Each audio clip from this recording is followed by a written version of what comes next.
It was just past midnight when Officer Caleb Morris noticed a black luxury sedan gliding along the rain-slick highway. The taillights cut through the mist like faint red beacons, swaying side to side as the vehicle drifted between lanes. Morris, an experienced patrolman with a sharp eye for trouble, knew immediately that something was off. He eased his cruiser closer, matching the car's speed, watching for any sudden movements. The windshield wipers of the sedan worked furiously, but the driver didn't seem to notice the wet road or the dangerous pace. When Morris activated his lights, the sedan hesitated for several seconds before finally pulling over onto the narrow shoulder. The rain tapped steadily against the roof of the patrol car as Morris stepped out, adjusting his rain jacket and approaching the driver's side window. The door opened slightly before he reached it, and out stepped a tall man with slicked-back silver hair and a posture that radiated confidence. His tailored suit was pristine, untouched by the weather, and even under the dim glow of the streetlights, Morris recognized him. State Senator Richard Colburn. The senator offered a polite nod, his expression calm, almost rehearsed, as if this moment was no inconvenience at all. Morris asked for identification, though he already knew the answer. Colburn produced it quickly, along with the vehicle registration. Everything seemed in order, but the officer's eyes wandered past the driver and toward the back seat. There, resting on the leather upholstery, was a large black duffel bag. It wasn't zipped shut, and the faint opening revealed something unusual. A smear of dark, glossy material, thick enough to glisten under the light, stood out against the pale lining inside. The rain made it hard to tell the color, but Morris's instincts told him it wasn't just mud or grease. Colburn noticed the officer's attention shift. With a subtle step, he positioned himself between Morris and the car, blocking the view. His voice was smooth and low as he explained he was returning from a late meeting and just tired from the drive.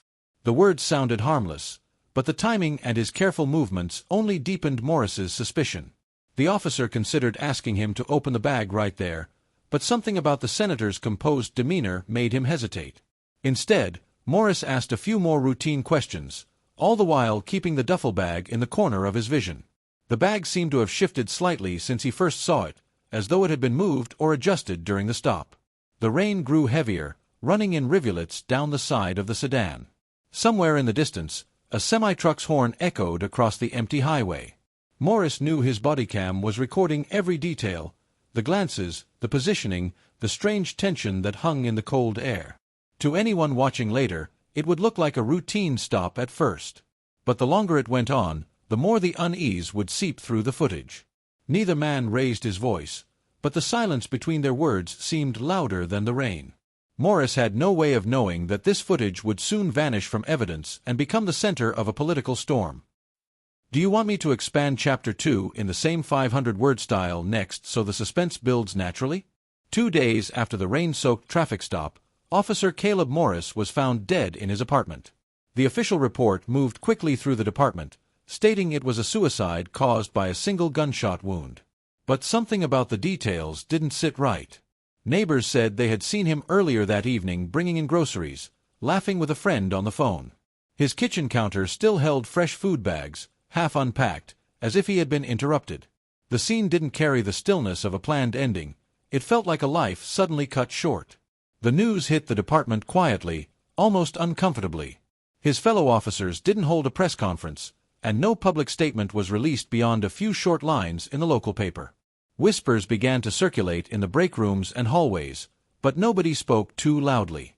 There was already tension hanging over the precinct, especially after Morris's last patrol shift. Everyone knew about the senator he had stopped, and everyone knew about the missing Bodycam footage. That missing evidence had become the unspoken centerpiece of suspicion. It was logged into the evidence system on the night of the stop, confirmed by digital timestamps, and then gone. The storage cage where it had been kept showed no signs of damage. The lock wasn't broken, and there was no record of any authorized removal. It was as if the footage had evaporated. The security camera covering the evidence room conveniently had a gap, 6 minutes of black screen right around the time the footage would have been taken. A few officers quietly speculated that someone high up had intervened. The fact that Senator Richard Colburn was a powerful figure, with influence deep into law enforcement circles, was not lost on anyone. He had political connections that reached beyond the state, and his legal team was known for making problems disappear. If the bodycam footage had shown anything incriminating, the senator had both the means and the motive to bury it. Meanwhile, Colburn continued with his public schedule as if nothing had happened. He shook hands at charity galas, stood before cameras promoting legislative reforms, and gave speeches about integrity in public service. To the public eye, he was untouchable. But in private, there were quiet signs that the walls were being fortified. His office staff began restricting media access. Security around him increased noticeably, even at casual events. Within the department, a chilling realization began to spread. Morris's death might not have been random or self-inflicted. If it wasn't a suicide, then it was a message, a warning to anyone who might think about looking too closely. The officers who had worked closest to him stopped asking questions altogether, avoiding the topic in conversations. Files related to the senator's traffic stop seemed to thin out or go missing entirely. Somewhere, far from the fluorescent-lit corridors of the precinct, the missing footage existed. Someone had it, and someone wanted to make sure it never saw the light of day. The silence around Morris's death was heavy, but beneath it, a few people still wondered what could be so dangerous that it was worth killing to hide. Do you want me to expand Chapter 3 in the same 500-word style so the tension keeps building? Dana Keaton had been chasing stories for years, but most of them ended up as small headlines buried on page 6.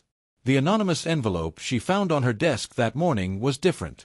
There was no return address, no note, just a small memory card inside. Her name wasn't written anywhere on the package, yet it felt like it had been placed in her hands for a reason. She slid the card into her laptop and waited for the files to load. The first thing she saw was a date and timestamp matching the night of Officer Caleb Morris's final traffic stop. The footage was unsteady at first, jostled by the movement of a walking man. The angle was low, showing the wet highway under flashing lights. Rain speckled the lens, distorting the glare from the patrol car's headlights. When the image steadied, the black luxury sedan came into view. Senator Richard Colburn stood beside it, his hands visible, his expression unreadable. Dana watched as Morris moved toward the rear passenger door. The camera tilted slightly, capturing the dark duffel bag on the seat. For a moment, the footage blurred, raindrops, maybe, but when it cleared, the zipper of the bag was open wider than before. Something pale was visible inside, curved in a way that didn't look like clothing. Then, unmistakably, a human hand slipped into frame, limp and unmoving.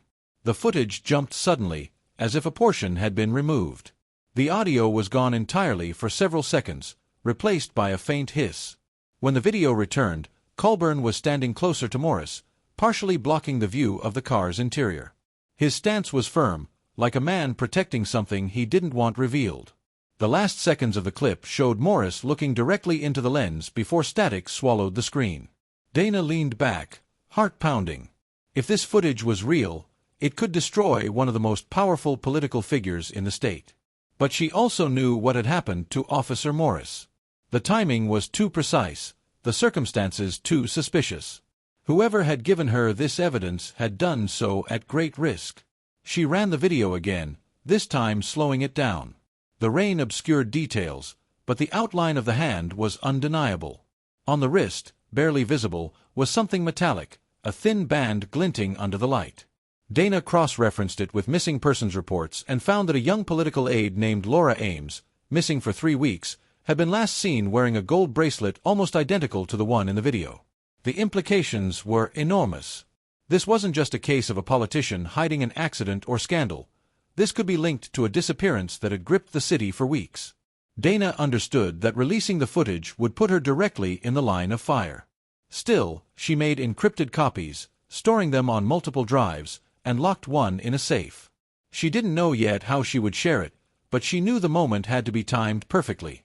The wrong move could bury her story, and her, forever. Do you want me to continue with Chapter 4 at 500 words so the pressure and danger intensify before the climax? Before Dana could make her next move, the quiet pressure around her life began to build in ways she couldn't ignore. 2 days after receiving the footage, her editor called her into his office with a strained look. He closed the blinds before speaking, something he had never done in the 3 years she'd worked at the paper. He told her there had been a visit from federal agents, men in dark suits who claimed they were reviewing sensitive materials related to national security. They specifically asked if any staff had been in possession of leaked police evidence. Dana kept her face still, but her chest tightened. The description fit the body cam footage exactly. That same evening, her work computer froze and restarted on its own. When it came back on, half her local files were gone, and her internet history had been wiped clean. At first she thought it was a glitch, but then she noticed her phone behaving strangely. Calls dropping mid-sentence, texts arriving hours late, GPS showing locations she'd never visited. Someone was inside her digital life, watching, possibly tracking every move. Colburn's office issued a public statement that night, claiming to be the target of fabricated smear attempts and digitally manipulated materials spread by political enemies. It was vague enough to sound harmless, but specific enough to plant suspicion in anyone's mind. Behind the scenes, she learned through a trusted source that multiple lawmakers were pushing for emergency legislation that would seal all police body cam footage involving elected officials, citing privacy and security concerns. If that bill passed, even authentic footage could be buried forever under layers of legal protection. Her apartment was broken into the following weekend. Nothing of obvious value was taken. Her TV, jewelry, and cash were untouched, but her laptop was gone, along with a hard drive she kept hidden in a desk drawer. The place was left too neat, too deliberate, as if someone wanted her to know they had been there without making it look like a robbery. She didn't call the police. If they were already compromised, reporting the break-in would only alert whoever was behind it that she was aware of the intrusion. Dana decided she couldn't rely on her newsroom to back her up. If federal agents were already visiting her editor, the paper might be forced to hand over anything she brought in. Instead, she turned to her own network, activists, independent reporters, and digital security experts who operated outside the reach of traditional media. She moved the footage to encrypted cloud storage, using multiple layers of anonymization, and created timed release links in case anything happened to her. She started sleeping with her phone off and a bag packed by the door. Every night, she noticed the same dark sedan idling a block away from her building. The license plate changed, but the vehicle was always there. The message was clear: she was being watched, and they wanted her to feel it. The window to release the footage was shrinking, and if she waited too long, the senator's team would seal every exit she had left. Do you want me to expand Chapter 5 in 500 words so the climax hits with maximum impact? Dana knew she had reached the point where hesitation could cost her everything. The surveillance, the break-in, the digital tampering, it was all tightening around her like a net. If she waited any longer, the body cam footage would either be erased completely or locked behind laws that made it untouchable. She spent one final night running through her plan, double-checking the backups she'd hidden across multiple locations. At dawn, she set it in motion. The first step was to make the release impossible to contain. Instead of uploading to a single platform, she prepared dozens of accounts, each with pre-scheduled posts ready to go. Some would send the footage to encrypted social media channels. Others would post it on public platforms with massive reach. She even arranged for the file to be shared through private messaging groups where it would spread without a clear source. Once she hit the final key, there would be no undoing it. At exactly 8:03 a.m., the footage went live. Within minutes, it began appearing across timelines and message boards, the grainy rain-smeared images sparking immediate outrage. At first, viewers were stunned by the sight of Senator Richard Colburn on the side of the highway. But when the frame showing the limp, pale hand emerged, complete with a faint gleam of a gold bracelet, reaction turned to fury. Internet sleuths slowed the video, brightened the contrast, and confirmed what Dana had already suspected: the bracelet matched the one worn by missing political aide Laura Ames. The hashtag bearing Colburn's name trended worldwide within an hour. Protesters gathered outside the state capitol by midday, their signs demanding answers. Journalists flooded the senator's office with calls, but his staff offered only a brief statement denying the footage's authenticity.